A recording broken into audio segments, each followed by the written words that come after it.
Good afternoon, everyone. Today is Wednesday, May 28, 2025. I'm Dr. Umonja Smalls, Director of Professional Development for the Maryland Department of Health's Developmental Disabilities Administration. We welcome you to today's Rate Review Advisory Group meeting. Before beginning, we remind everyone of the importance of maintaining civility for all of our meetings. The free expression of diverse viewpoints is a fundamental value of our group. This freedom carries the responsibility to engage respectfully, which means treating one another with dignity and in respect in good faith. Uncivil behavior, disruptive actions, abusive language, threats, or harassment will not be tolerated and may result in removal from the meeting. Thank you for helping to keep this productive and comfortable for everyone.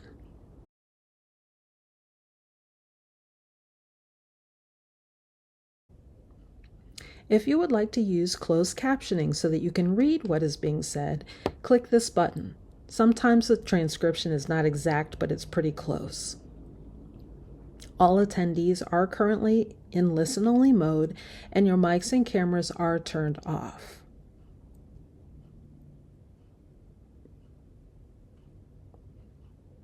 Today's presentation is available in the handout section. Click here where you see the paperclip to download the presentation. If you have questions and you would like us to read and answer them, click here where you see the question mark to add your question. And now I'd like to introduce our Deputy Secretary, Marlena Hutchinson. Good afternoon, Marlena. Good afternoon, everyone. Welcome, and thank you for joining us today for our May Rate Review Advisory Group meeting. This is our fourth meeting, and we're looking forward to some really good discussion today. Next slide, please.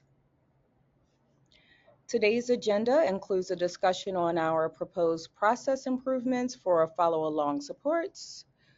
We are going to go back. I don't think we have a quorum right now, so we're going to skip the minutes just until hopefully we get one. We're also going to talk about our annual model updates, general ledger template updates, and then open it up for discussion and public comment. Now I'm going to turn it over to Robert.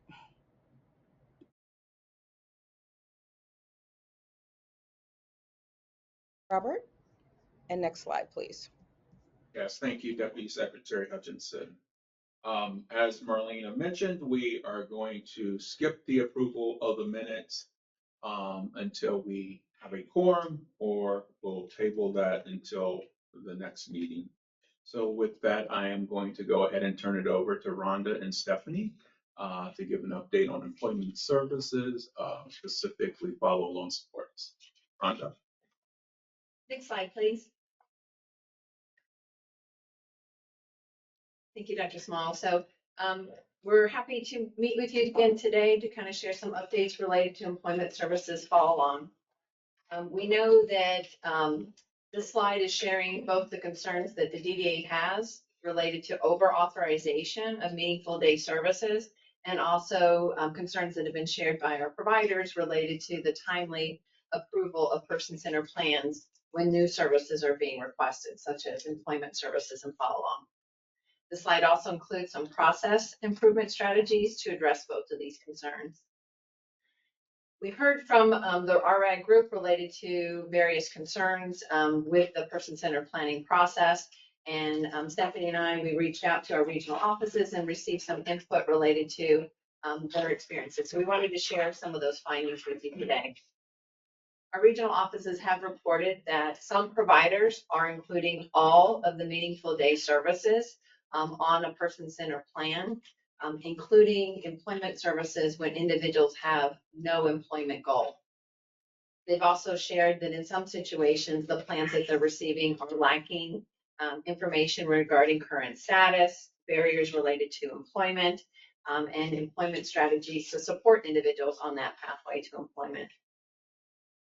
We know through our person-centered planning policy that's noted in a policy stat that the detailed service authorization section includes the option for the coordinator of community services and the team to recommend the plan to be flagged as an urgent PCP or urgent person-centered plan. This allows us to pull that information about plans that are pending and to prioritize those.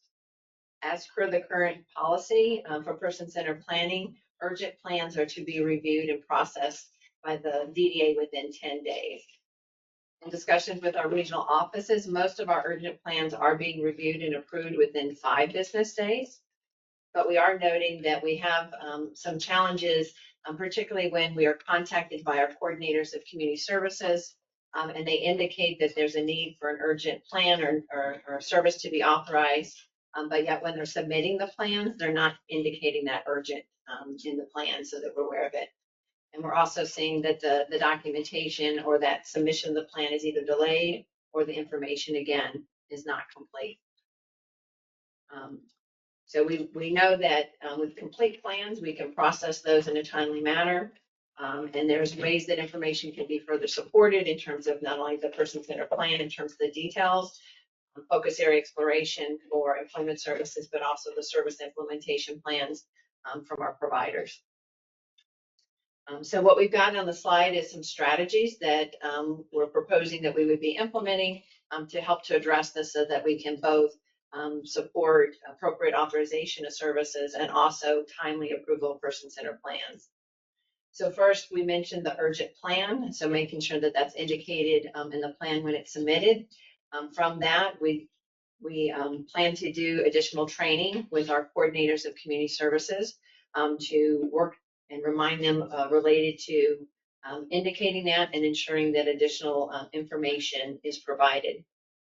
With that, I just wanted to pause and ask, with the training for the coordinators of community services, if the RRAG group had any suggestions or input related to maybe the frequency of that training or any additional topics that you think would be helpful to support the employment services being authorized timely with urgent plans. So I have some experiences that I don't know that they're trended or if they're across region or across, but certainly the turnover is a significant issue.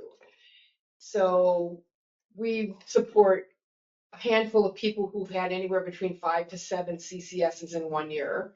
And every time a new person comes on, we have to restart the process. And so that's a tremendous barrier. For us, we have met with alternative CCS organizations to give families and individuals the opportunity to change if they experience this high level of turnover.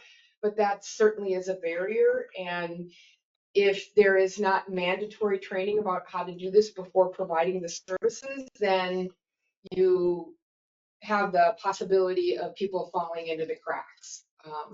So I would say in making sure that it's included in any mandatory training and manual, clearly stated in the manual about how to do an urgent would be critical. I don't know.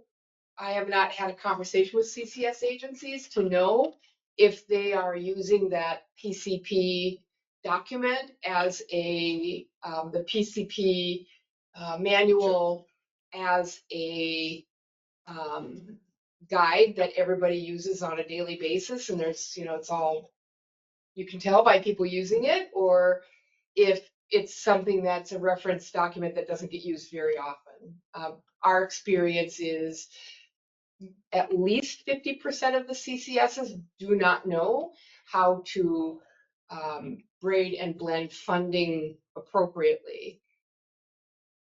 We also experience CCSs who misquote the rules about what is allowed and what is not allowed, and that we have to then take out the policy stat. We have not been using the PCP manual, which we could use, but I'm not sure that it's our job to do that. So our staff have to be very skilled at policy stat and the service, the funding document as well as that to be able to educate them. I am concerned that it becomes our role to educate them, but because we need stuff to get through. We also find that anything that's not kind of traditional fill in the blanks, that the CCSs need a lot of support for how to write it. We also do not see the plans from the time they go to the time that we leave the meeting till when it gets to DDA. So we can't check and balance these things because we don't see them. We also don't see them after because providers do not have access to the PCP document in LTSS.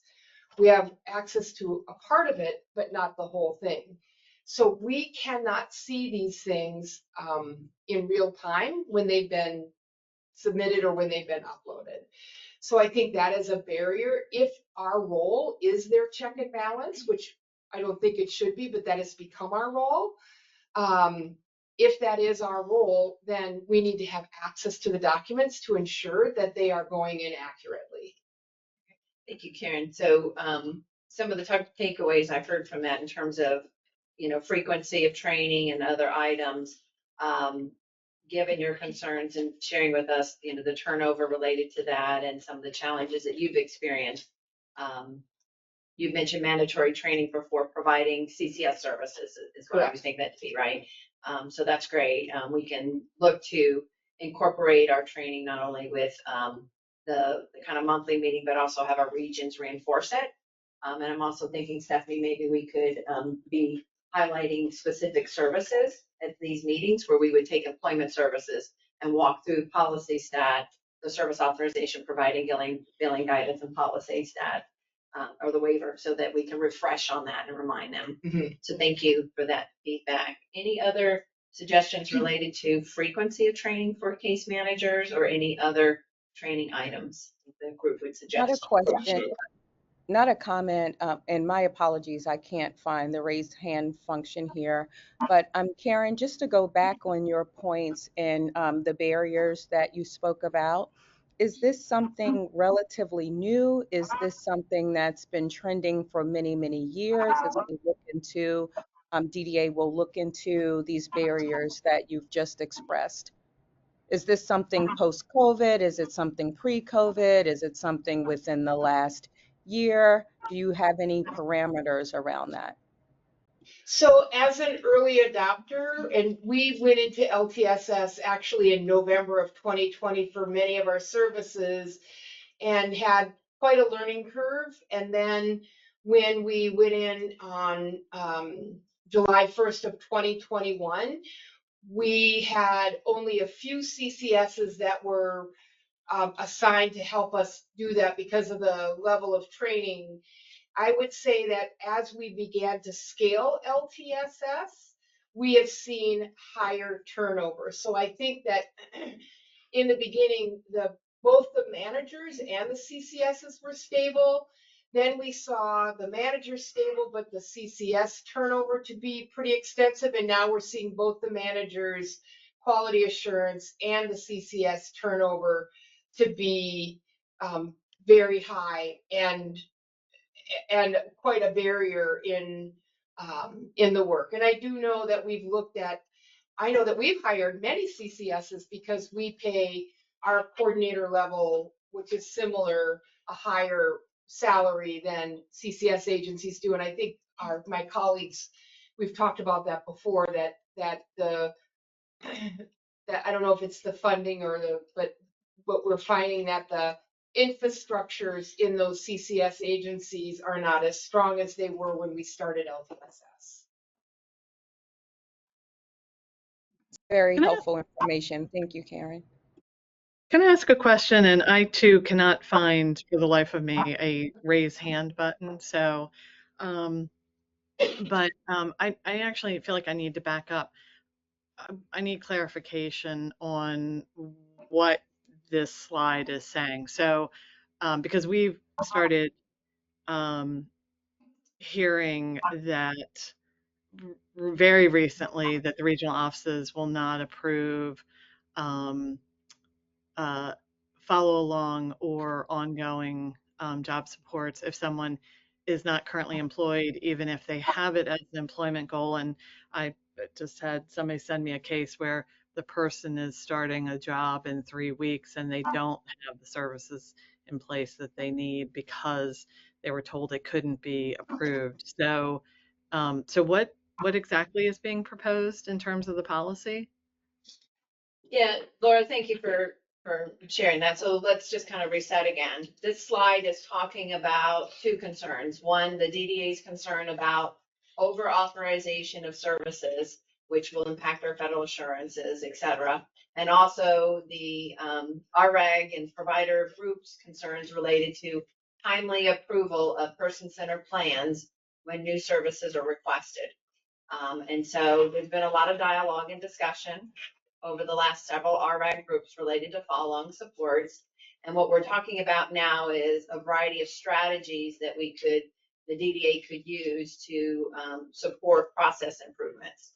And so I was sharing in the first bullet, an urgent plan is a classification within LTSS Maryland that a coordinator of community services can indicate on the plan.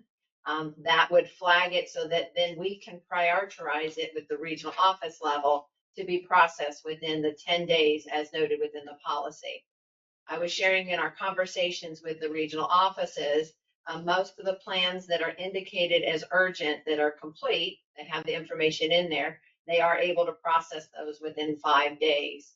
Then we started talking about training for coordinators of community services because we know we've shared today some of the examples of challenges that the regions are seeing in terms of CCSs, coordinators of community services, not indicating urgent, reaching out to the regional office, talking about an urgent plan, but not submitting it timely, or again, indicating the urgent checkbox and not providing the supporting documentation for that. So we were just talking about training, and I was asking for input about the frequency of training for coordinators of community services, and if there should be any additional training information that we could be sharing during that time. Karen also had mentioned the person-centered plan manual, which is the second bullet there. And so related to that, one of our strategies would be to enhance the current person-centered planning manual to include information related to the urgent plan, because it's not noted in the person-centered planning manual. It is noted within the person-centered planning policy. And Karen was sharing with us a variety of her experiences.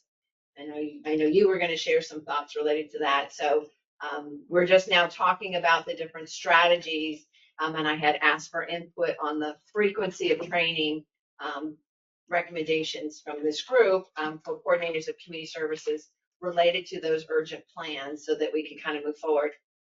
And then we'll talk about the next two bullets. Right. I actually did follow that. And my question is whether the first bullet, DDA is concerned about over-authorization of services, which is really flexible authorization of services. Is DDA planning on, if someone has an employment goal, the policy has been that if there is a reasonable employment goal, that the employment follow along and ongoing can be included in the plan. Are you saying that that is no longer the case, or is it only if people don't have an employment goal in their plan that they can't have those services in there? What I'm saying is that our experience has been that some of the plans that are being submitted are not including accurate or complete information to include employment goal that would support the employment services. I do believe also that from our policy, the waiver and the guidance, that there is a potential conflict in there related to the requirement to be employed. And so those are some of the things that we could look at to ensure that from that process. The two top bullets are just a summary of the previous meeting discussions about the DDA's concern about over-authorization, and then the discussion and provider RAG group concerns related to the timely approval of PCPs. So we are now just going through strategies and process improvement so that we can collectively support individuals with employment goals and getting the appropriate services in a timely manner. And we know that part of that is going to be critical that we make sure that our coordinators of community services are appropriately trained so that they can submit those requests timely and that we can then support the review and approval and authorization of those services. Right. So can I just get clarification of whether it is still the policy that if someone has an employment goal and everything is documented properly, that they can have uh, the two, if both are needed, one or both in their plan, or is that changing? That's my question. So Laura, we currently have not made any changes to current practice. I think we talked about that one or two RA cycles ago. So basically what we're saying here is you could think of these first two bullets as problem statements and then the strategies on how we plan to address them. And we acknowledge we need to get to a better place. So what Rhonda did was go back and peel back the onion, met with the RDs, got a sense for how long it was taking them to push through an urgent plan, and then found that in many cases, the issue is that the coordinator is not flagging the plan as urgent, so then it gets caught up in the regular queue. I do know that Western and Eastern they're getting revised PCPs through within 5 days. In the example that you presented here, that individual's team should have already flagged their CCS agency to do an urgent PCP revision. If they've done that and we say we have 10 days, but we typically do it sooner than that, and there's been no kind of response, please send me an email so that I can look into it. But that's really what that individual should be doing at this point in time to ensure that the TCP gets through our process before they actually start their new job in 7 days. I think, Laura, if I could, I think what Laura's experiencing or what her providers are experiencing is that when you put in the scope of the work, so it starts with discovery 1, discovery 2, discovery 3, job development, then some ongoing support, and then follow along. And what Laura, what you're saying is people are experiencing that when those requests go in, they're told by the regional office or the CCS, one or the other, because we've experienced both, that you can't get the whole array, that you should ask for them when you need them. So before discovery is done, don't ask for job development. Before job development is done, don't ask for follow along. So what you're saying is that the sequence, which we have been doing the whole thing at the beginning of the year, the PCP, because this is the year we're working on getting, David a job. So it's all those services are in there that both the CCSs and the regional offices are saying, no, you can't have the whole year of services. You only get what you want, what you need right now, rather than, or maybe 1 or 2 steps out, but not all. What they're doing is they're following what's in the waiver, which states you have to have a job before you can access follow along or ongoing supports. In the past, some of the regional offices have been improving those 2 services before the individual got the job to address concerns around how much time it takes to get a revision through and the possibility that the individual will lose the job if they're waiting for that time. That's why we've not changed anything. I believe Central and Southern may still be authorizing follow along and ongoing supports. Western and Eastern, because they are getting the revisions through, have not. And they've been working with the CCS agencies in their respective regions to ensure that happens. What Rhonda flagged here is we know there are some gaps in training. Some of it is due to the high level of turnover with CCS agencies and the loss of that knowledge. And so we are really, we have this concerted effort internally to board for our CCS agencies. And so that's some of the feedback that Rhonda is soliciting here today. But we don't want anyone to lose an opportunity if they have an opportunity for employment services. And again, if, for example, the example you used here today, Laura, if that process has been followed and there's no movement, please let me know so that I can circle back on that. Yeah, I appreciate that, Robert, but I do think that I I feel like I'm hearing conflicting information, let me just say. And I am really concerned about if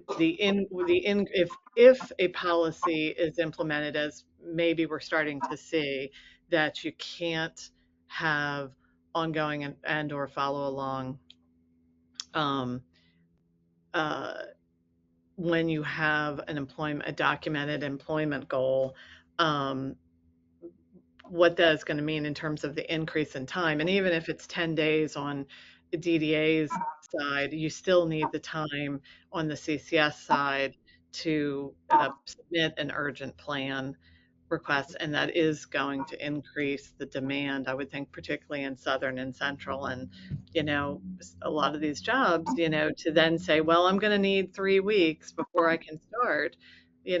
What we see is the employer sometimes just says, well, I've got to fill it next week or on Monday, so I'm going to move on to someone else. So I do think there is a potential impact on employment opportunities for people. And if there are examples of folks who have lost opportunities because, they didn't have either follow along or ongoing supports or both, please send those to us so that we can trace it back to figure out what went wrong with those cases. One of the things, I don't want to steal your thunder, but we have waiver amendment down here, so this is something I'm just going to let Rhonda speak to it. But what you've seen is the waiver clearly states one thing, and how we were operationalizing that in the past is different from what's the federal authorities give us. And so that's why it probably appears like you're hearing two different things, because we do have Southern and Central following a different process to ensure no one loses those opportunities, whereas Western and Eastern, because they don't have the, the volume isn't as robust as the other two regions who are able to manage it and follow the waiver at the same time. I believe Chris wanted to share something. Couple thoughts here. So if DDA's time frame on an urgent plan is roughly 5 to 10 days, what is the CCS's time frame? Because there's a sufficient portion of theirs, the Karen and Laura's point. Is there mandatory training for the CCS like you have for direct support professionals? Yeah, so great questions. I'll talk a little bit about what I know. I don't know, Stephanie, if you want to add anything from that, but we do have the training matrix that's online that talks about the various services or training components. There is one for coordinators of community services too, related to that. And so this is part of the question I was just asking Chris, like what additional elements should we put in with that training? So we can absolutely look at that and look to establish timelines for urgent plans.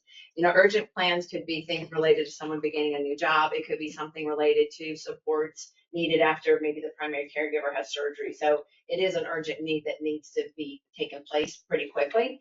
And you can do an emergency revised PCP too, depending on the situation. So we can revisit that with the coordinators of community services and talk through that related to that.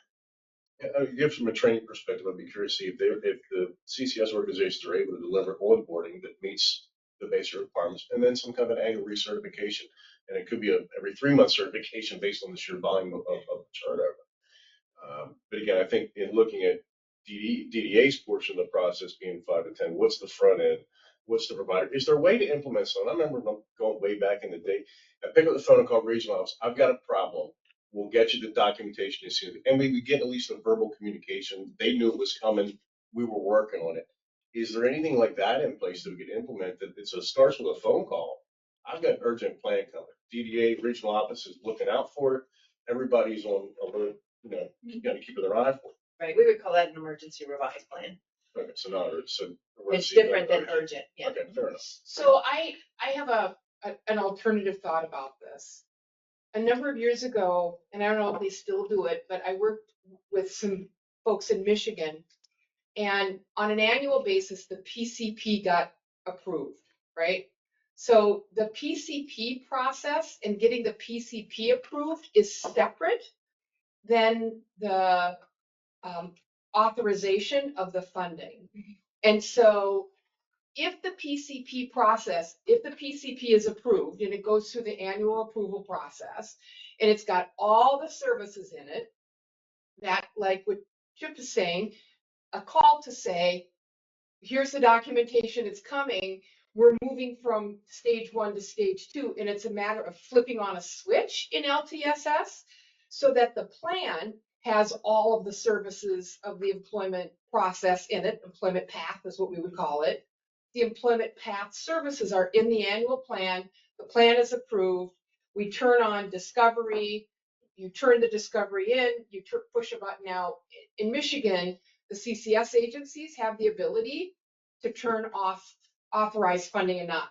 I know that your regional offices do that here, but it would take the administrative burden off both the provider, because getting on the phone and getting the CCS to respond, to have a meeting and get a meeting scheduled is way more than 5 days. So you have to calculate in the amount of time that the organization has to get the CCS to the table for the urgent meeting, and then they have their documentation time that they can have. And then, so it's not just about what DDA's timeline is in an urgent situation.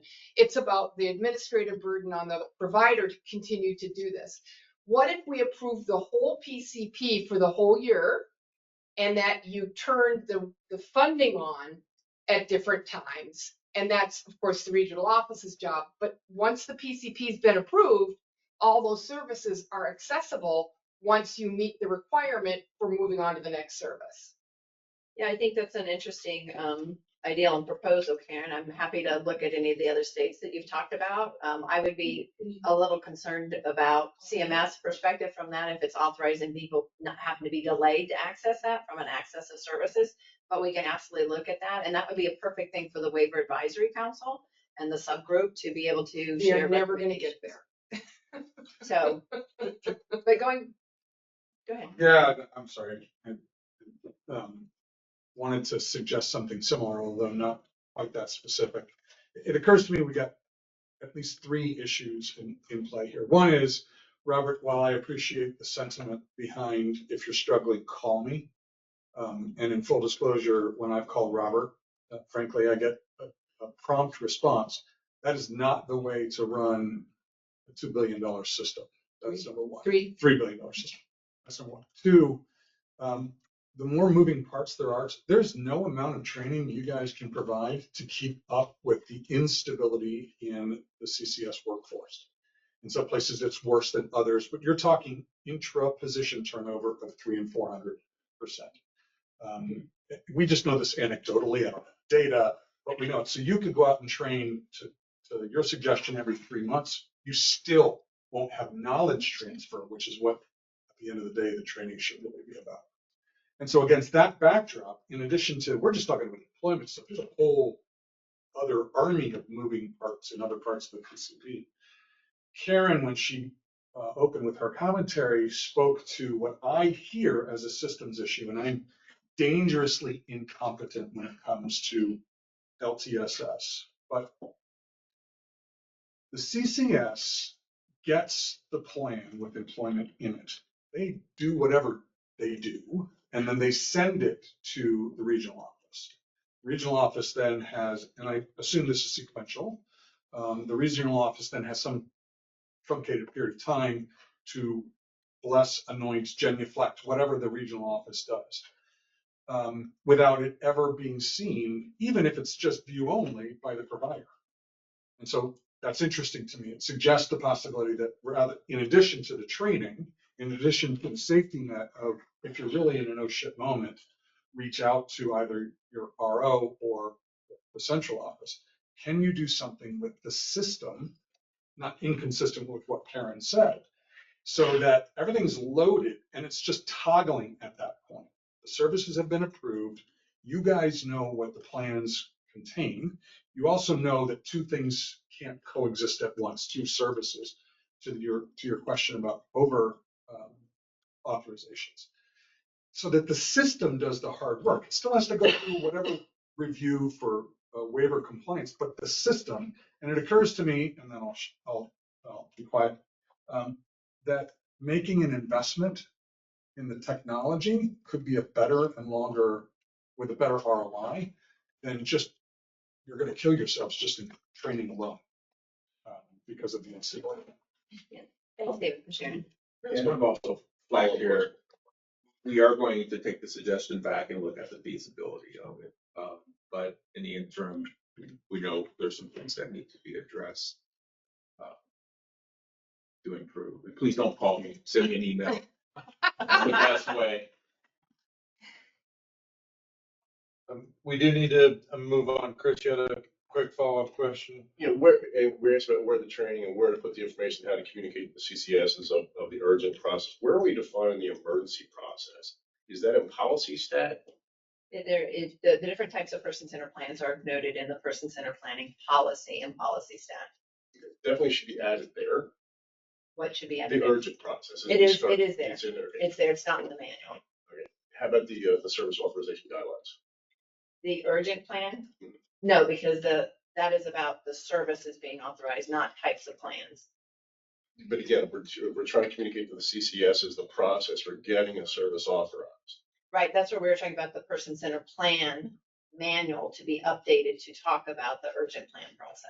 Right, but I've seen CCSs sit in team meetings with about the service authorization guidelines. We can absolutely look to add it there. We can add a new section to talk about different types of plans. Yeah, we can do that. We can consider that. I do think we got to start, as we kind of hashed out a little bit, I'm going to go quickly, is the entire time frame, DDA's time frame, the provider's time frame. Right. What, I mean, from a system perspective, what should our goal be? I mean, if everybody's 5 days, we're still, you know, three business weeks into the equation. In certain situations, it's just not. And you're never going to get a CCS that quickly to give you an hour for a meeting. That's an optimal scenario. Yeah. Everybody's rolling along. But we also need to be realistic, right? Because Chris, the point you just brought up is, and David and Karen's comments reinforce this. We're not going to be able to speed some of those up. And so we have to be cognizant of some of those are process steps that we are unable to get rid of. It's not like we could say, well, let's just skip the CCS. That ain't gonna happen. We can't say we're gonna skip DDA. And so the feedback that you're providing is very, very helpful, but we also have to be cognizant of there's gonna have to be steps involved. And so we'll need to figure out how to minimize the steps and make them as automated as possible. And again, I think everybody's point, the end goal is we serve the consumer the That's best. exactly we can, right. the best. Yeah. Process We cannot meet be that the enemy of the outcome. Yeah, absolutely. But we have to have process that we cannot avoid. And we recognize the process, figure out what kind of time frame it should operate in, and then see, do we need some type of, I hate to use the word workaround, but a workaround to accomplish it and maybe put us in a better position on the front end. Whether it's a phone call into regional office to, hey, this is coming, whatever the case may be. I know it was the emergency side, but maybe the urgent side needs to go into that in a different bucket. So I think I'm just gonna keep going because I Yep. know we're kind of behind a little bit. So talk about the regional offices being on the same page and the CCS, so we can do training there for our plan reviewers also. And then Robert mentioned, waiver amendment. That's something we can consider so that we look at that part of the waiver, which says you have to be in competitive integrated employment before you are authorized those services. So those are some process improvement strategies that we're looking at. So nothing else. I think we're ready to go to the next slide.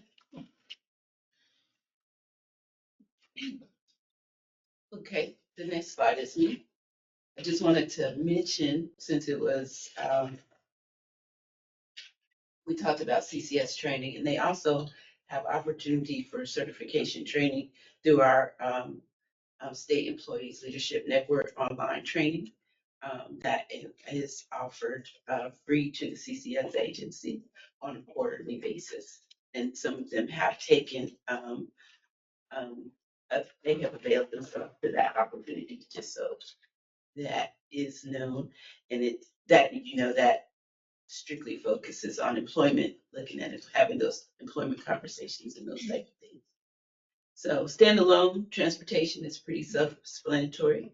It is there to help a person's life as flexible as possible. And in this case, we're talking about follow along services. So it would allow the person to be able to access transportation without the support of a direct support professional.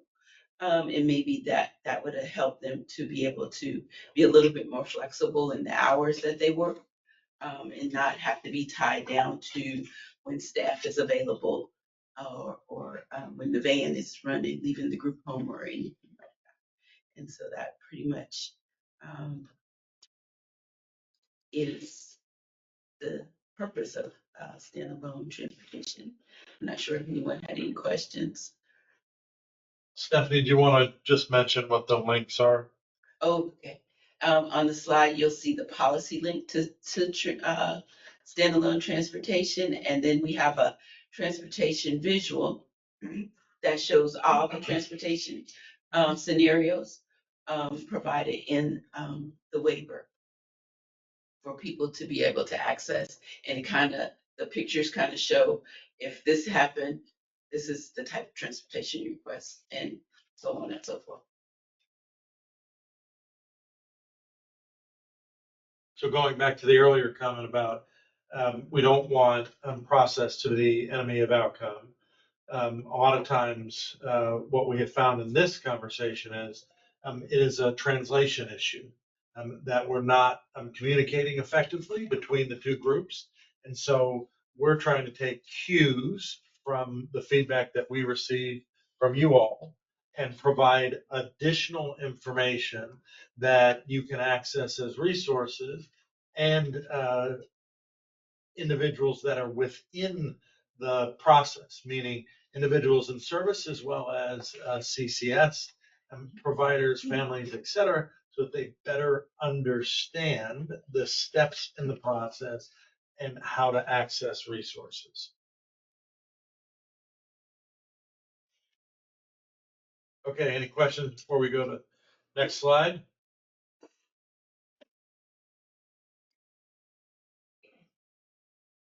So this is the next slide. And so we recognize through the various discussions that we've had with the RI group that providers have different business models that they're using related to employment services.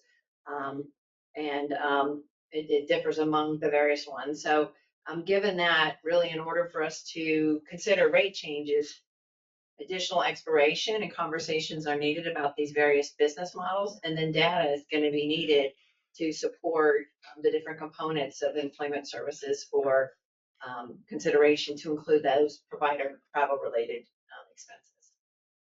And we know that we just talked about some variety of process improvements. We've got the visuals that Stephanie was talking about, and the previous slide that we'll be looking into further based on the discussion we talked about today.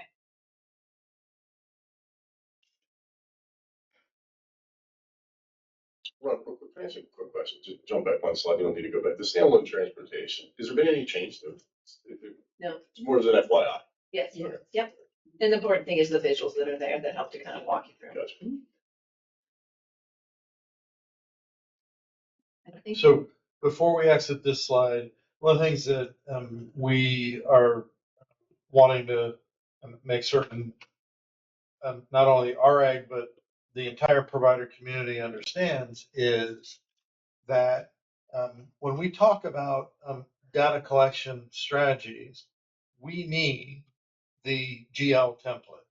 We mean how do we get the level of detail that's necessary to improve the quality of the data that we have, the reliability of the data, the robustness of the data.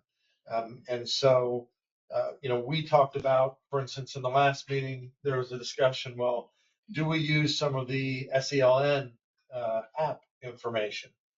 And the practical reality of that is that would literally take a couple of years for us to figure out. You think about, you'd have to go through a procurement process. You'd have to go through a design process. We have an existing data collection strategy and we have an existing data collection template. If there are ways that we need to adapt that, Hilltop and DDA have shown that they're willing to accept feedback and change so that it's easier for providers. So if we are getting to the point where we feel like we don't have the information we need in certain areas, point it out and tell us. But at this point, where we're at is from a rate setting perspective, we are not going to change the follow-along supports, and we're going to focus on the process improvements that we've talked about so far.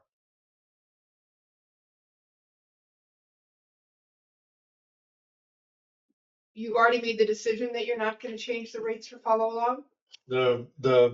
So far, the feedback that we've received from the RA process, the data that we've looked at, is it doesn't merit making changes to the follow-on supports for this rate setting cycle. I thought that we had agreed that we were missing enough data at least, and that's why we were looking at the app to try and figure out, how much service is actually going on behind the scenes. So, and we don't disagree that we think there's a concern that we are missing data, but the app is not going to be able to solve it for this rate cycle. We cannot get information quickly enough at a robust enough level in order to make changes for this rate setting cycle. So that was why I wanted to make certain that, because if you look at the traditional rate setting cycle, it's either this meeting or the next meeting where we say, this is the specific outcome of the rate setting cycle. And right now, where we're at, I want to make certain everyone's very clear, because we don't want to have any miscommunication, that there's not going to be a change to the follow-on supports rates based on the information that we have right now. Can you be a little more specific about the information that you have right now? Sure. So we've sat down and received feedback from you all that you have concerns that there are not enough. There's not enough dollars in the system. So you have said potentially there are things like the assumptions for transportation were inadequate. We have gone and we've looked at how the rate setting is done.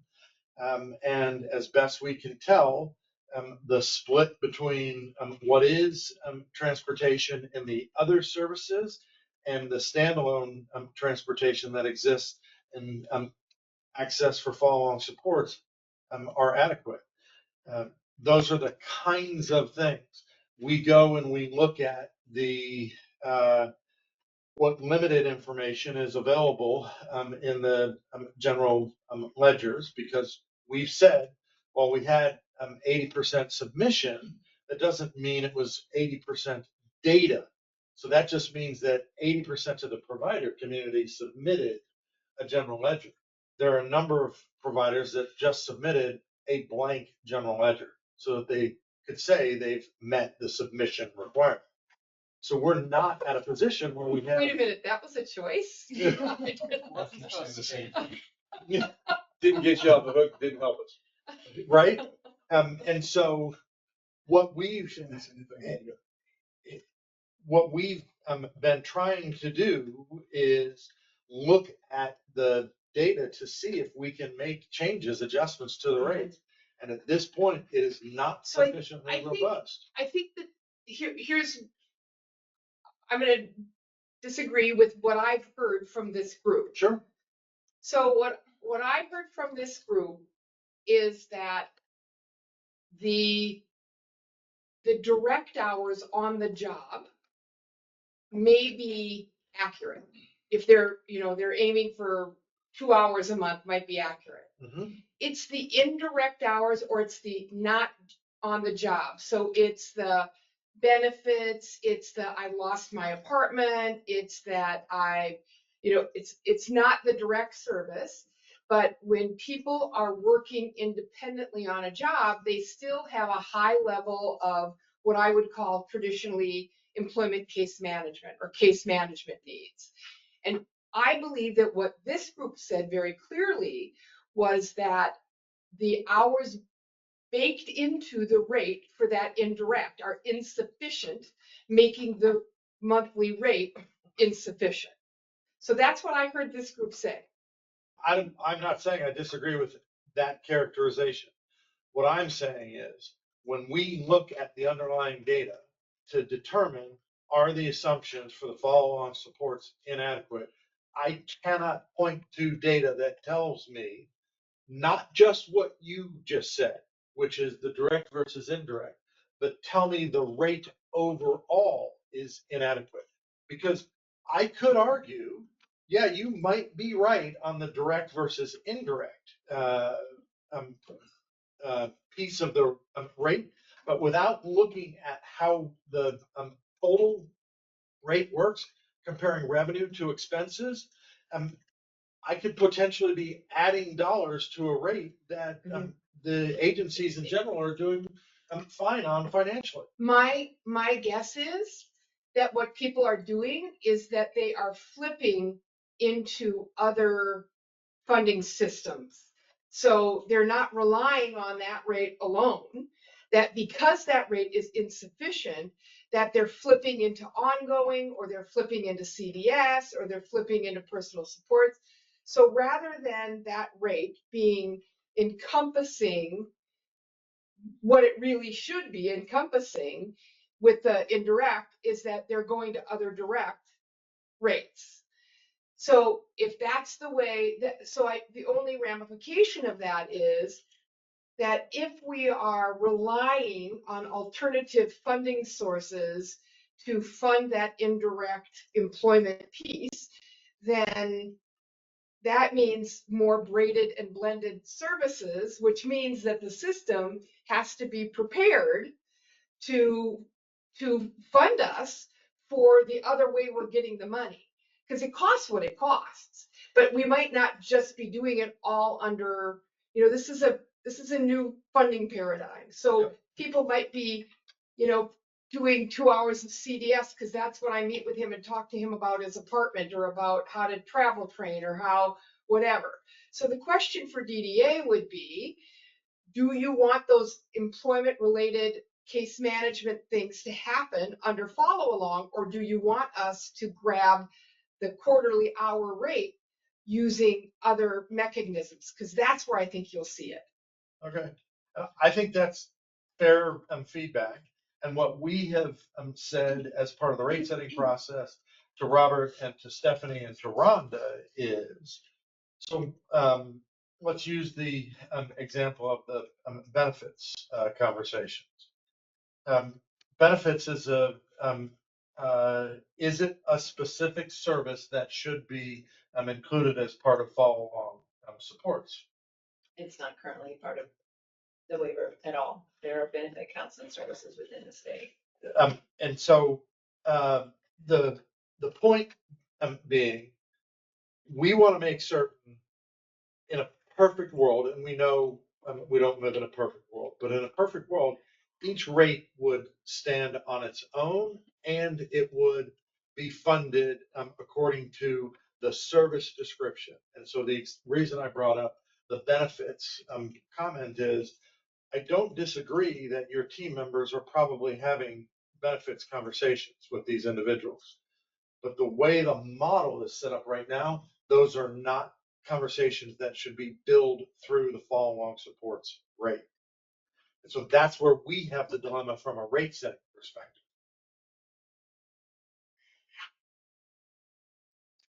In the true sense of what follow along should be categorized, things like benefits counseling could be standalone, could be ongoing, or it could be follow along, right? And so because it's the federal government has not paid their vocational rehabilitation providers across the country, so they aren't taking new people. We're in order of selection. It's not an option. So we're not getting benefits counseling paid for right now through traditional methods of vocational rehabilitation. So it has to be done or people will get kicked off the waiver, and you don't want that. You don't want to be in that position. This is exactly why we're wanting to have this conversation, because we wanted to make certain that there was no disconnect between the meetings that we've had so far, and when we get to the last two meetings, and you say, where are we at? How come we're not making any changes? I want to make certain that you all understand where DDA is at from a policy perspective and based on the recommendations that we're making to them. So the whole idea is so that you all know where we're at and what we're looking at. So my other question would be, are you going to move us up the glide path on this? Could that be a solution? Tell me what you mean by that. So you're currently at 87% for employment services on the glide path. Could one of the options be to take us from 87 up to 100%? Because then it still encompasses the same parameters. Okay, so I'm not a representative of the state, so I'm not speaking for the state. But I will tell you, based on the current fiscal environment, I would see that as being very challenging for the state to take that path. And so I don't see, based on where we're at, that an increase to the funding percentage for follow-along supports fits in with the larger priorities that DDA has. So can I ask a process question then? I think I hear what you're saying. We've collected a fair bit of anecdotal support for the substantive review of, and likely at least, an increase in the rates somehow, some way, right? We've got this benefits counseling that has to be reconciled, just to use that one example. Yeah. The ratio of 3 to 1 is not the right ratio. Those are all reasonable questions for analysis. And you're saying that because we don't have data with which to make those analyses, that there's no premise, there's no basis on which we could suggest a rate increase vis-a-vis the particular services. So then the question is, if by way of your first observation that it could be 2 years for us to collect these data, if we do a standalone data collection, or we create something for Hilltop, and we all know how that's going. When do we, if data is required to analyze what is the right investment value in each of the service categories and to create rates, 2 thumbs up for you on that one. Yep. But it's 2 years until we get the data. Are we, in essence, treading water for 2 years until we hope we have the right data? No, so the 2-year comment was if we went down the SELN path, and that was a minimum. The data we think are going to be available as part of the GL template for the current resubmissions, and then the updated version that's going to be put out to the community hopefully quite shortly, so that people can use it for the submission that's due in September.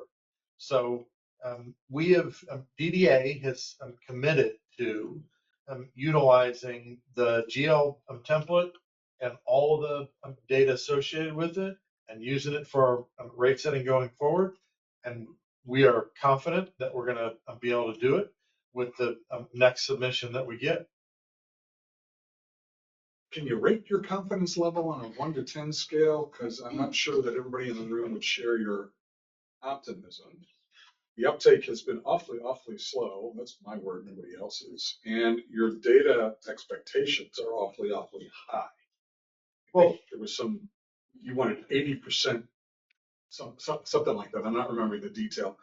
Those make a high bar. We have said we want 80% submitted with quality data. We have also said that that is not going to be a bright line, because at some point CMS is going to say to us, you have to use updated data, even if you have to make assumptions about it.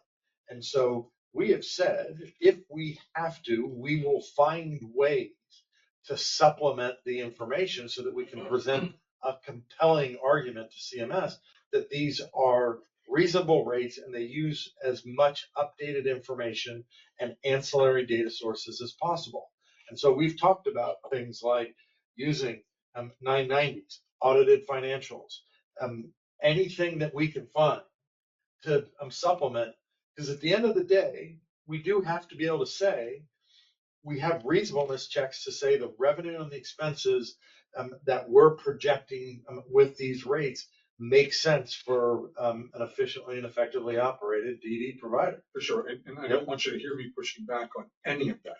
I am admittedly worried about just time and the passage of time. So if September, an updated, a refresh of the GL template is out there floating about, what is your expectations on the time by which you've got clean data using whatever red line you ultimately decide is appropriate, with which then to come back to the conversation about these rates and whether or not they're suitable?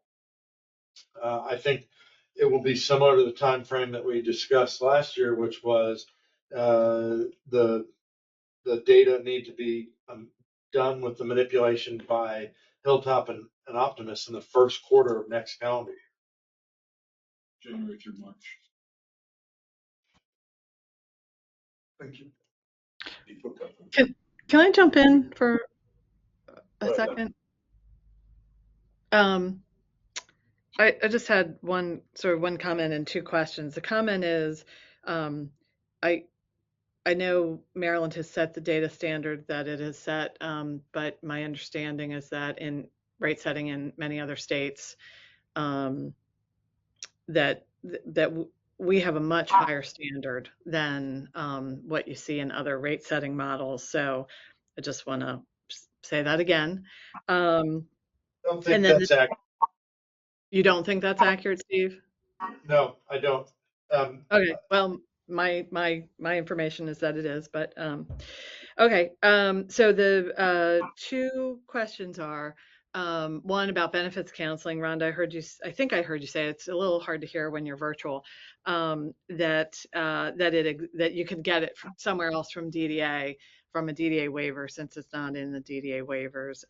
And my question is, so my understanding is that DOORS, you can get benefits counseling through DOORS, but once the case is closed, then that source is no longer available. And as we know, people have an ongoing need for it. So that's question one. And question two is, Steve, I just heard you say you feel confident.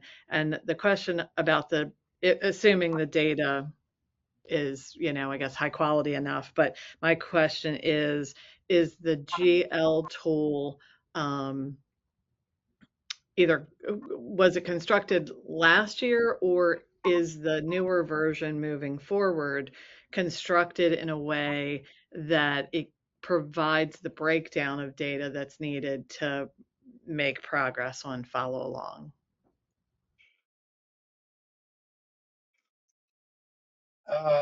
So the GL tool is constructed in a way that we can make progress on follow along.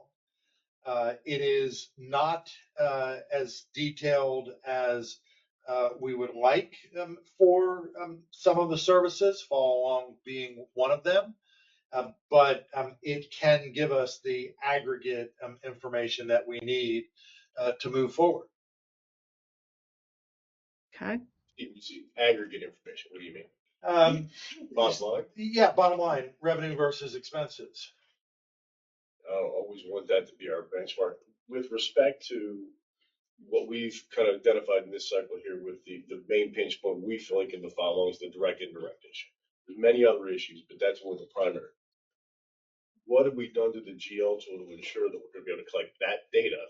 Because we have these conversations. And again, you got to have something to look at. But I want to make sure that we go from we have a need, we have a tool. Is the need making it a tool to collect it? I don't necessarily want just the bottom line on Follow Along. I want to know what the answer to our question is, which is the indirect versus the direct. So if the tool is being completed correctly, yes, we're collecting the indirect. Okay. And I would say, we have a very short window to add specific questions for follow along supports. If it's recommended, I think the challenge will be that we're going to say, oh, for fiscal 25, which is, we're nearing the very end, that providers will say, we haven't collected the data. We don't have that data point to give you. But if you throw it out now, we can collect it, for the next quarter, for the next year. So it wouldn't be, imminent. The data we collected won't match the templates that we have. Our timing is just way off. It's on that. But I think it's from just, the RRAC process to the right. review to the budgets. I mean, everything is just we're 18 months to 24 months behind schedule. Right. I think it's balancing, like, if the templates are being completed correctly, yes, we are capturing those indirect hours, the indirect costs.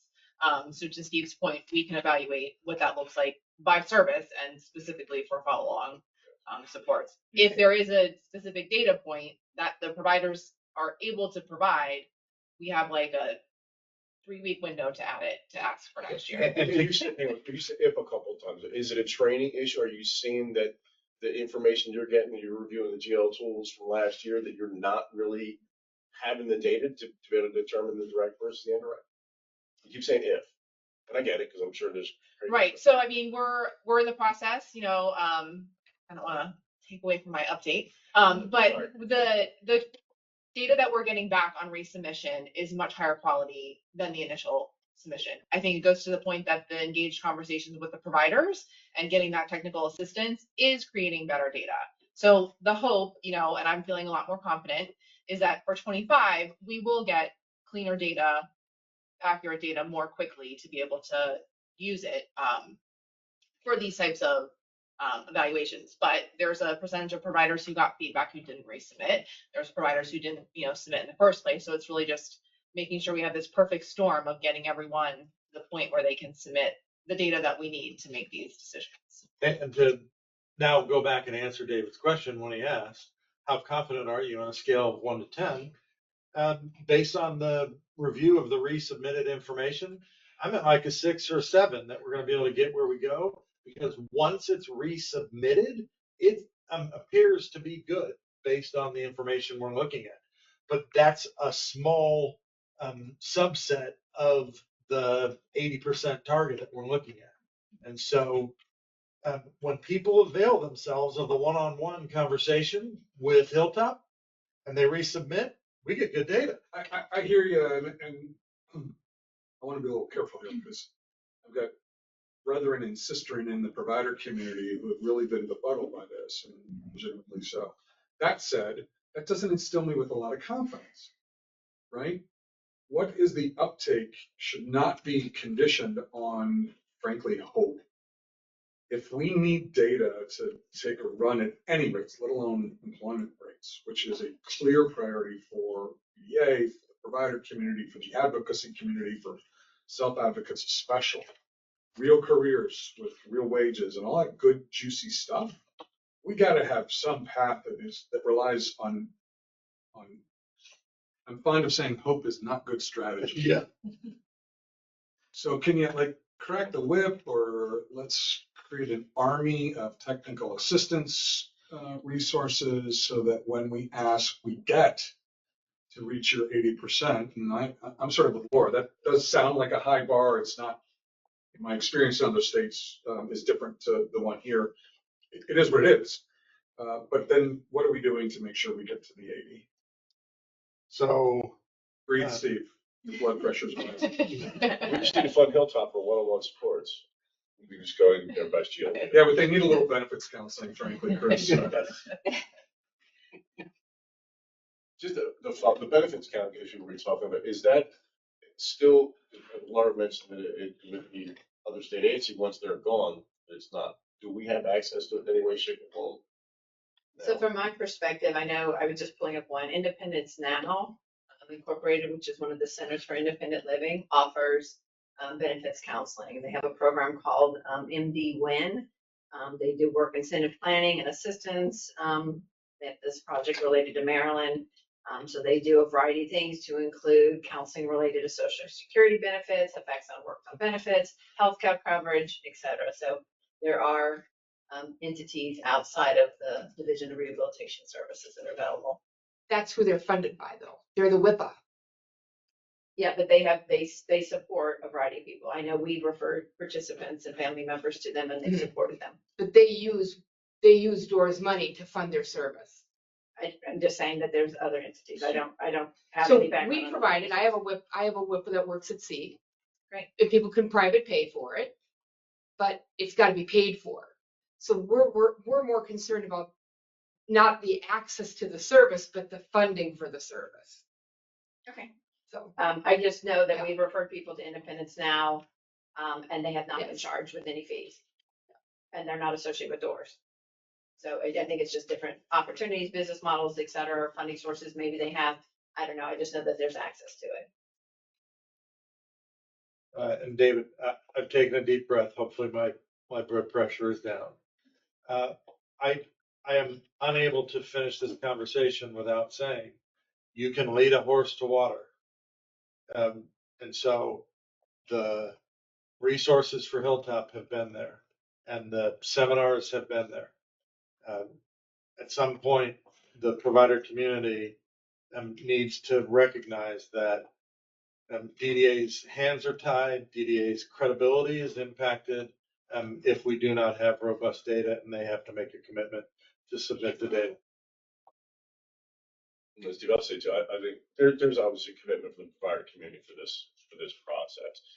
I think a lot of cases you're looking at capacity issues, the same we were just discussing earlier with CCS. You know, do the organizations have the resources? I got a couple of organizations I work with small. You know, the GL data tool cost them several $1,000s because they're subbing it out. So I mean, there's different parameters, different scenarios, different situations. I think the commitment is there. I think it's our job to meet them at where they are and see how we can get the best data. Just to follow my earlier point, as long as we have a process that whatever happens, when this group here recommends or has a conversation, we identify a pinch point, that we have a process to go from here's where we are, because we typically don't have the data.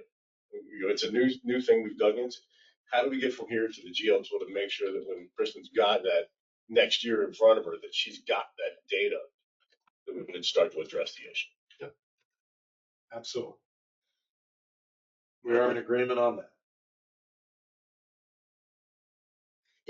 I just want to say, I don't think that there's really any way to make these changes in this year's template, because you would need the data from the people who do follow along support. You need them to collect the data, and they're not collecting the data right now. I mean, we could extrapolate the data from looking at their documentation, but it would be very difficult unless it's set up for the future to collect that kind of data of how many hours are you spending direct versus indirect. And maybe it's something that we do as a part of the employment data collection, which is outside of the fiscal data collection, but we do that twice a year for 2-week period. Might be interesting to ask a question in that process about how during that 2-week period, what percentage of your staff were doing direct versus indirect in terms of employment supports. So it might just be a different venue outside of the this, but you can't just ask people for that in the rears. It's got to be Right. something that they're prepared to do. It's almost like we need a new and coming soon section on the GL data collection. Hey, these are the things we're looking at next year. You know, if you got it this year, great, Yeah. give it to us, because some people will track it. But if you're not tracking it this way, we need you to start. Right. And so so even if we're going to collect it or propose it for next year, we have a really short window because the fiscal year starts July 1st. And so I would just throw out there, if that's under consideration, what are the groups or categories of indirect support that would be collected? And I know you have a variety of different scenarios, and other providers have shared that. So if that's something you can propose, I would propose different kind of categories to capture. Are you doing business benefit counseling? Are you doing rental assistance? Are you doing all the different things so that they can be identified now to make sure we have a robust picture of what the indirect support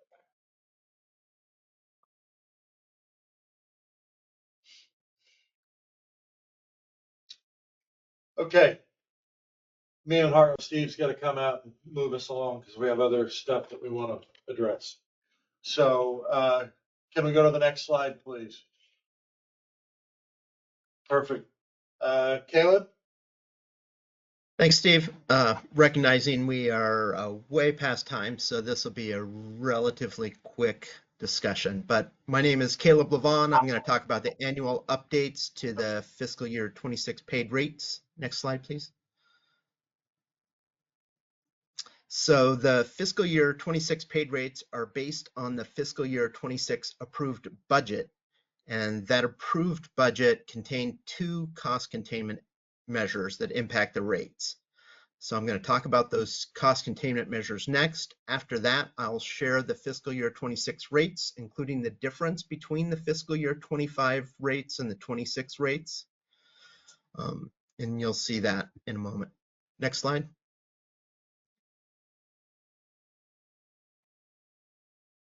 So the starting point for the fiscal year 26 paid rates were the fiscal year 25 paid rates. So other than the cost containment measures, the fiscal year 26 rates are level to the fiscal year 25 rates. The first cost containment measure for fiscal year 26 paid rates caps all geographic differential rates at 10% above the corresponding rest of state rate. So if the geographic differential rate is less than 10% greater than the rest of state rates, it's unchanged. If we back out that funding percentage compared to the fiscal year 25 fully funded rates, the cap does cause a decrease in some of those funding percentages for the geographic differential regions. That'll be more clear when we look at the rate tables in a moment. Let's look at the next cost containment measure. Next slide.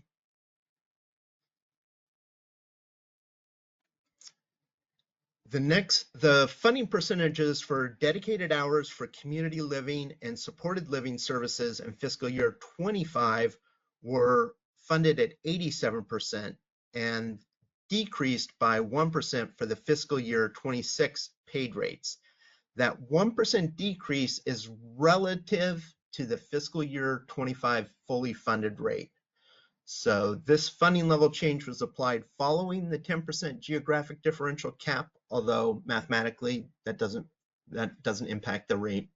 But it does adjust the funding percentage for dedicated hours in the geographic differential region. So now let's take a look at the actual rate tables for fiscal 25 and 26. Next slide, please. So these tables, and there's 4 of them, show the fiscal year 26 paid rates. There's too many services to fit them all on one page, so I broke them up into 4 tables. And I'm sorry, the font is still pretty small. Hopefully you can all read this. The layout is the same on all 4 of these tables. You see the names of the services in the first column. All of the services have both the rest of state and geographic differential region rates. So the next 6 columns following the name are the fiscal year 25 rates, starting with the fully funded rates, the funding percentage, and then the paid rates. Remember, the fully funded rates are the rates from the theoretic rate model. Those are shown in tan here, but the paid rates are the published rates that the providers that you, the providers, are paid. The funding percentage is the relationship between them. The fiscal year 26 paid rates started with the fiscal year 25 paid rates and are the same unless one of the two cost containment measures apply. The first is that 10% cap on the geographic differential. You can see that very clearly in the two columns labeled percent increase for GeoDiff rate over rest of state. There's a column for fiscal year 25 and one for fiscal year 26. In fiscal year 25, you can see many of the values are over 10%, but in fiscal year 26, they are all 10% on this table or less. Obviously, the impact to the paid rates for this cost containment measure only impacts the geographic differential rates. The second cost containment measure was a reduction from 87% to 86% in the funding percentage for dedicated hours services. The dedicated hours services are highlighted in pink or fuchsia. The 1% reduction is relative to the fiscal year 25 fully funded rates. You can see the change in the fiscal year 25 and 26 funding percentages columns relative to the fiscal year 25 fully funded rates. So for the rest of state, you see them in the pink rows, you see them go from 87 to 86 for rest of state. However, the geographic differential funding percentage for fiscal 26 are also impacted by the 10% cap and are thus less than 86%. The bottom line is shown in the last two columns. This shows the difference between the current paid rates and the rates next fiscal year.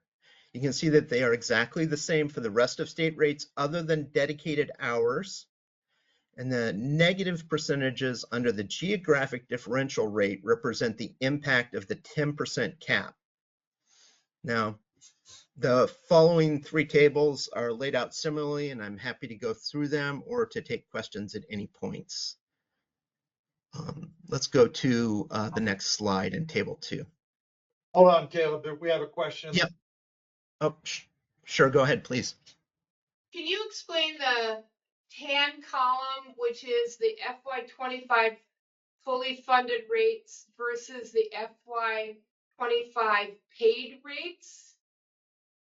Yes, the fully funded rates in the tan column are the theoretic rates from the rate model, but they are subject to whatever fiscal constraint or legislative choices are made, and that's reflected by the paid rates. The paid rates are the rates that have been approved by the legislature, and the funding percentage is the, sorry, go ahead, jump in there, Steve. That's perfect, Caleb. Okay. So table 2, was there additional questions? Table 2 on slide 17. Table 2 doesn't contain any dedicated hour services. So you see no change. If you look at those last two columns, you see all zeros in the second to last column. That's because there's no dedicated hour services, and the geographic differential cap only impacts the geographic differential rate. Table 3. Next slide. Table 3 does have dedicated hours for supported living.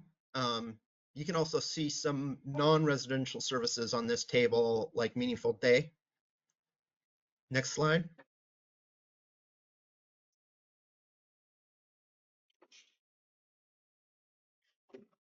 Table 4 contains employment services, behavioral support services, as well as others. I wanted to point out, you will note at the bottom 4 services, nursing support, respite care, targeted case management, those 4 on the bottom are examples where the geographic differential was less than 10%. And so the cap didn't apply, and the fiscal 26 rates are the same as the fiscal 25 rates for those 4 on the bottom because the differential was less than 10%. I skipped through these 4 tables pretty quickly. I'm happy to take any additional questions, and then I will talk about the BLS wage update. Is there any questions on these rates or this are these tables. And these are, to emphasize, these are draft rates, but we think we're pretty far along in this process. So these are the current draft rates. Any questions?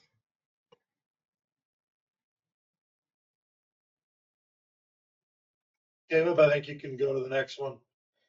All right, slide 20, the BLS, or I'm sorry, 22, BLS wage update.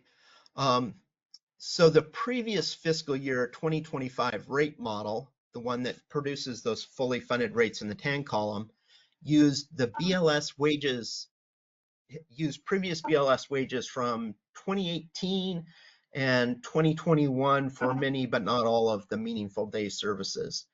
The fiscal year 26 fully funded rate model is built on more current data. It uses BLS wages from calendar year 2024, and then those wages are trended forward to 2026. So although the fiscal year 26 rate model was updated, the fully funded rate model was updated, it was legislatively decided that the fiscal year 26 paid rates will be based on the fiscal year 25 paid rates and adjusted with those two cost containment measures. So that's the BLS wage update, and that's concludes this update on the annual rate changes. So you've rebased the rates. We haven't, so one of the things we want to be clear about terminology wise is we have updated a component of the rate, which is the BLS wage. Right. In other states, when you say rebase, it means you redo all the underlying data. So I just want to be careful, friendly amendment to what you just said. We have updated a component of the rates, which are the BLS The first wages. component that everything is based on. Yes. Not the component percentages. I mean, when you do rebase, are you going through every single one? Is the commitment there? The commitment is to look at every single one of the components.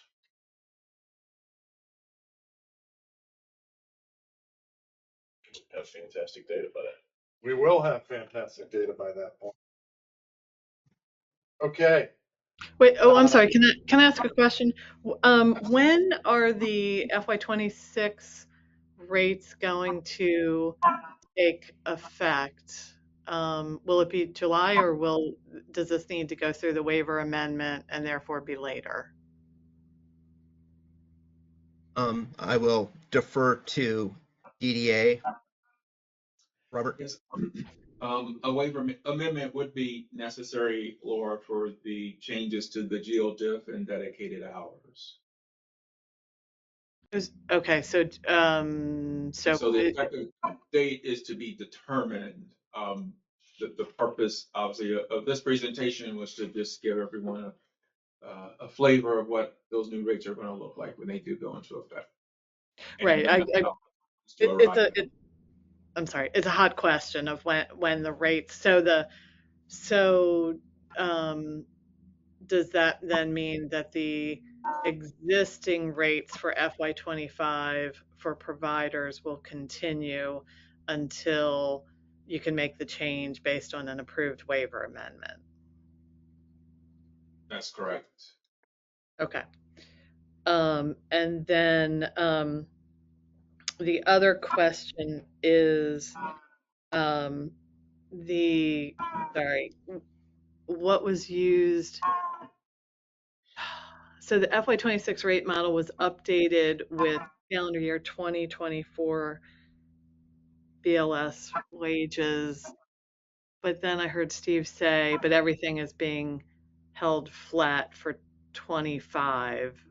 So I'm trying to understand those two. I mean, I know why they're being held flat for 25, but trying to understand how the 24 BLS wages updating FY26, how that goes together with staying basically flat for 25.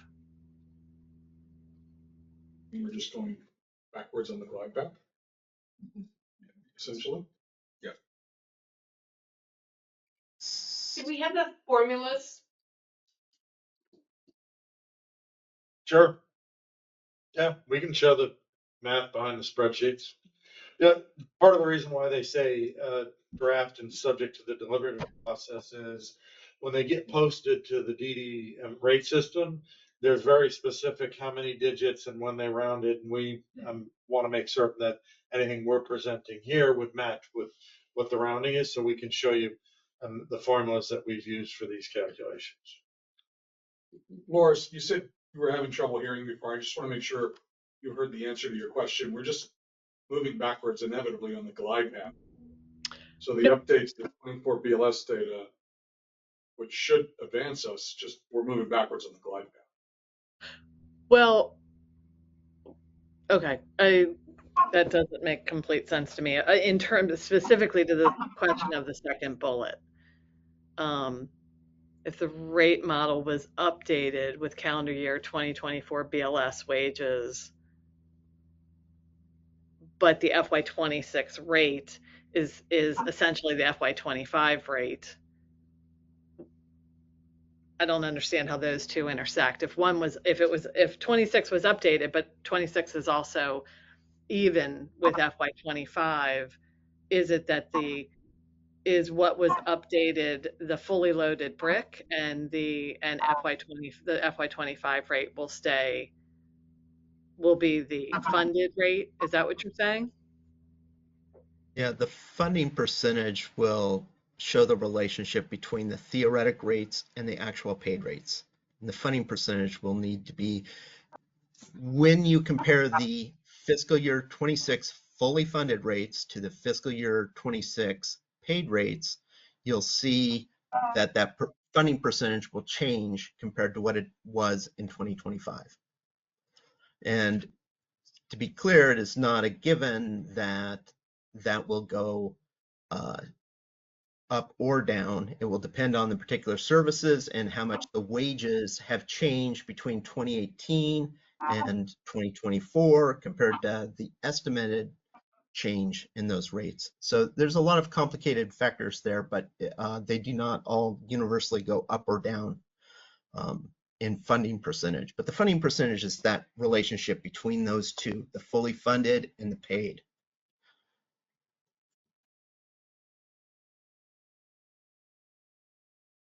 So, Shall I pass okay, it on?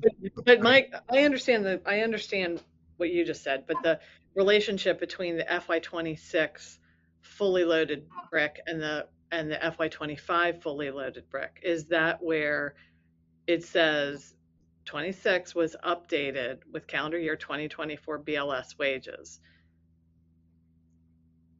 Yes. Right. So is that going to show a difference between the FY25 fully loaded brick and the FY26 fully loaded brick? It will show a difference in the fully loaded rates between 25 and 26, recognizing that the part that we changed was the wage, which is a big part, but we didn't change the other brick components like the employee related expenses Right. and administrative expenses. We didn't change those parts. We changed the wage, updated it. Now, Right. you know, the last year's model didn't have raw 2018 wages. It had 2018 wages that had been trended forward with inflation to 25. And so the differences you're going to see are going to be the differences in the wages and also the differences in the actual wage inflation that happened between 2018 and 2026. Right. Okay. Thank you. Thank you. Kristen, you want to talk about general ledger template? Sure. Next slide, please. And we can move on to the next slide. Okay. So just to give some quick updates on the general ledger template, reflecting back, this was a journey that began many years ago at this point. And in 2023 is when DDA established the GL template as the data collection tool to support rates.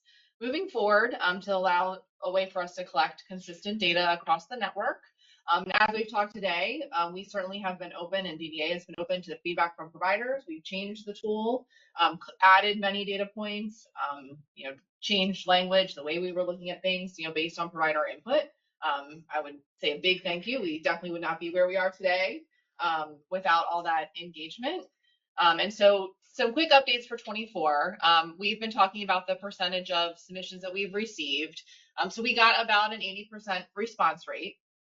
And so as we've heard, this includes everything from, a template that didn't need any resubmission or edits to templates that were blank. Some providers submitted our example template. We got a wide spectrum of submissions. And so then when we talk about like the usable data, right? So we got a pretty good response rate, but when we start digging in, the usable data is really just a subset of what we received. So we are, my team, and someone said I need an army. I do have a pretty robust team at this point. I refer to them affectionately as the GL Rangers. And so they have been working really hard. It takes, probably 5 or 6 hours per template. We have a 2-person review to make sure we're getting that consistency, to give the feedback. So we have sent written feedback to 177 providers at this point of the 238 that we received. 173 providers were requested to resubmit their templates with some edits based on the feedback that were provided. We've received 101 templates back.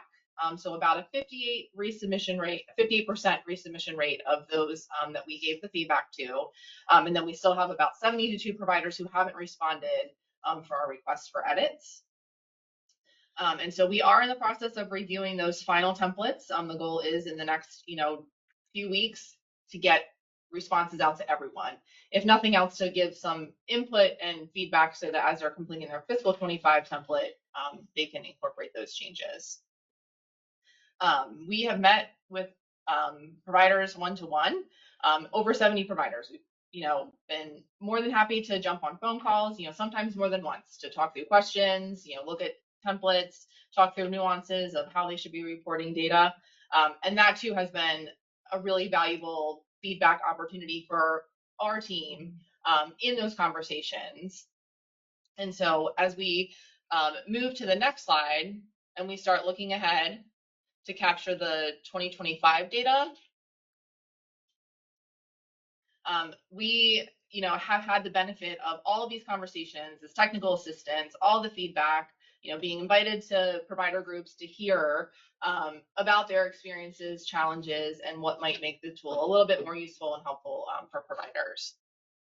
So we do have a revised version of the template to share for feedback. I can give a few highlights of the updated version. The template will actually be generated based on provider input. So there is a services tab, and providers will be asked to check the box for the services that they provide, and then asked which billing system, if it's applicable, for providers who may have lingered in PCIS2 for the first part of the fiscal year, as well as the geographic differential. And so instead of receiving a template with a million tabs, the tabs are focused really on just the background information that's needed, the cost category definitions, and then there's a new crosswalk that will equate to some drop downs. So as the providers submit information about the services that they provide, location and billing system, it will generate the tab for them. And so only the pertinent information for that provider will be on the tab. So it really streamlines the number of tabs and the look and feel when you get into the tab. And then further streamline when you get into the tab, the cost categories, instead of going across the top, are down the rows. Feedback that we receive from providers that would be more helpful in a more visual way to see it. And then within each cost category, there are drop down tabs. And so you will essentially only be allowed to select from the drop downs that we've used, all the feedback from providers, all the templates that we got. We looked at what are we seeing in each of these cost categories, what belongs correctly here. So there's drop downs to help guide what you're adding to each cost category, and then there is guidance on which of those are wages and require the hours. So it really is a little more streamlined, will guide you better to where the data needs to be put. We did eliminate the request for accounting codes. These are unique to many of the provider organizations and was not a data point that was helpful. So we thought potentially with the drop downs, we didn't need to add that piece of the accounting code. We also had a lot of internal discussions about the units billed and the reimbursements by service.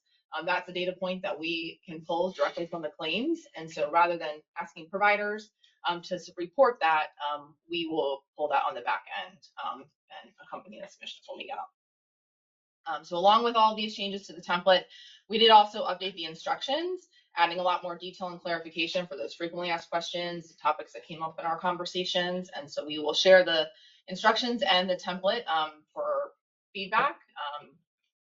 And we're really hopeful that providers will take the time to look at it and share feedback with us. We'll finalize that template, and then we have a training that will be scheduled likely the last week of June. So we will jump on with providers, preview the template, show an example, walk through the instructions, similar to what we've done in the past, try to highlight some of those frequently asked questions that we've received. So really providing that information in the training that came up over and over again in our conversations. And we'll record it and have it posted. And then certainly we'll be open to feedback following that training if there's any additional, specific topics or trainings that providers would like to have other trainings on, or we can, post quick videos if needed to increase our resource library as providers get started for fiscal 25.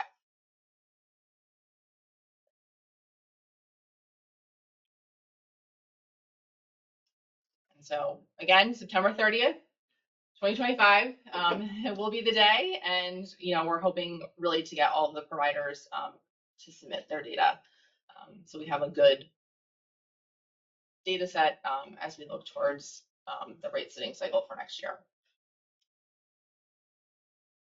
Thank you, Chris. And I think it's also important to note that even though we had almost 80%, if we look at the quality of the submissions and the data that's actually usable, that percentage drops significantly. I think somewhere 30. We're about 38%, yeah. 38%. So again, many of you have volunteered to provide peer-to-peer technical support, and we certainly do appreciate that. And we'd love to hear from our provider community as to how we can better help to facilitate those engagements, and ask that we continue to leverage the Hilltop and Optimus team as well. As a department, we've done a lot. We've invested a lot in this endeavor and working with Hilltop and Optimus to ensure that we're getting the data that we need. This is our data strategy, so it's important that we get the data, but that the data is quality data and not just, as was mentioned earlier, we've gotten blank tools just to check the box so they can hopefully get out of the house of sanctions, for lack of a better term, or the tools had example data in it. So we're going to continue to do our outreach. We are also going to hold folks accountable who have not submitted their GL templates, as we have been discussing, I think, for the last 2 cycles. So we're going to do what we can on our end, but we really need for folks to reach out so that we can make the connections and make these engagements happen. Because if you think about the DDA ecosystem, is being kind of held hostage, for lack of a better term, because and it's really not fair to the providers who are going through the exercise of providing that quality data. But if we don't have enough data to make an informed decision, then what we have are the rates standing still until we can get to that point. So we continue to share these updates with you all in hopes that you can continue to work with your peers to make sure they understand that this is impacting the entire system, not just their organization, and then let us know how we can help facilitate some of those peer-to-peer conversations. Next slide. So I want to thank you all for the thoughtful conversation today and some of the feedback that you shared, and as well as some of the suggestions we can take back and take a look at. Are there any additional items from members of the RRAG? Any walk-on items or anything else that you all would like to discuss? Robert, you had mentioned the DDA ecosystem, overall big picture. I mean, Kristen's got some hard deadlines. The state's got budgetary hard deadlines. Is the RRAG cycle itself in the right spot to help facilitate the solutions? I mean, I feel like we're off kilter because we're losing, another year behind the scenes. Does it make sense to take a look at that? It certainly does make sense to take a look at. I know we've looked at it before. It seems like on the state side, we're in a perpetual state of, creating projections and budgeting where we're almost doing like 2 fiscal years at the same time. So I don't even know if there is kind of a right kind of timeline within the budget cycle. This seems to be more logical in the way that we have it set up. So if we had, enough data to make an informed decision, for example, for employment services, as Steve mentioned, we would already know what that impact is going to be for FY27, and could start working towards that, as we enter that process. So I think really everything is hinged around getting the data that we need to make those decisions. I think we are about a 1 fiscal year lag already. This would have been perfect timing to know what the impact would have been as we start looking at FY27's general fund target for DDA. But that is a good question. I know we looked at it before. We can take another look at it. I just want to make sure that we get, again, we're talking about identifying potential issues. Do we have the data? Do we not have data? Giving Kristen and Hilltop team enough time to change it, make sure we get it. If that has to go out and we're having a conversation in August, we're another 12 months.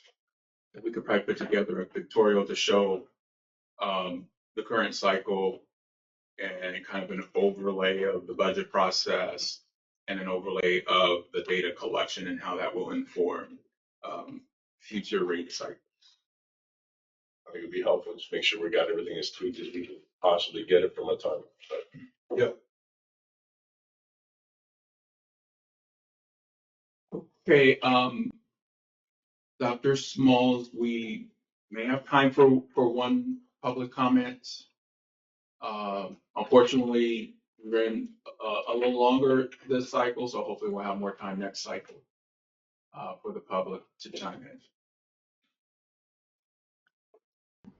in. Okay, I can pull a question from our question box here. Where can we see information that compares FY25 base wage that was scaled for inflation from 2018 to the base wage used for FY26? That's based on 2024 BLS. So I think the question is they want to see a comparison of where we are in 25 versus FY26 with the BLS trending. Does that sound about right?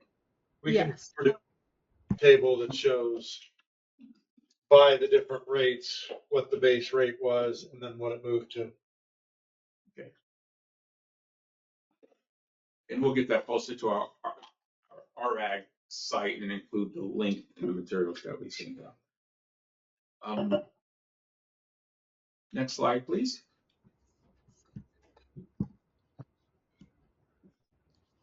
So we do have 2 meetings left for this RX cycle. The next meeting will be on July 10th.